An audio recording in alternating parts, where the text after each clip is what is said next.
అస్యగతి వృత్తము గుర్రపుడెక్కల చప్పుడు వచ్చే పద్యం. వెంకటేశ్వర స్వామి అశ్వవాహనం మీద ఎక్కాడండి. ఈ గుర్రానికి ఏమనిపించిందంటే, ఇక్కడ కూర్చున్న ఈ పండితులందరూ వెంకటేశ్వర స్వామి తత్వం ప్రచారం చేస్తున్నారు, నేను కూడా ఏదన్నా చెప్పాలనిపించింది దానికి. అయితే స్వామి తన మీద ఎక్కినప్పుడు మాట్లాడితే మర్యాద ఉండదు కదా. అందుకని అదేం చేసిందంటే, తను వెళుతున్నప్పుడు డెక్కల చప్పుడు వస్తుంది కదా, ఆ డెక్కల చప్పుడులో నుంచి పద్యం వచ్చేలా చేసింది. అది తెలివిగల గుర్రం, తెలుగు వచ్చిన గుర్రం అండి. తిరుపతిలో ఉంటుంది కదా, అది వెళుతున్నప్పుడు డెక్కల చప్పుడుతో పద్యం సృష్టించింది ఇలా.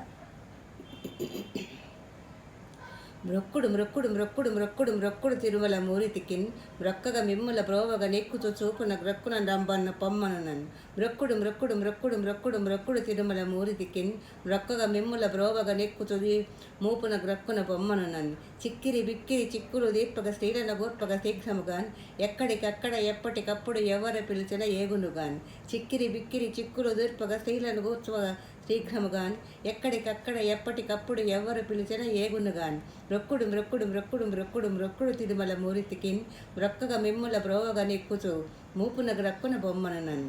ఇలా అది ఆ గుర్రము పద్యం సృష్టించింది చప్పుడుతోటి.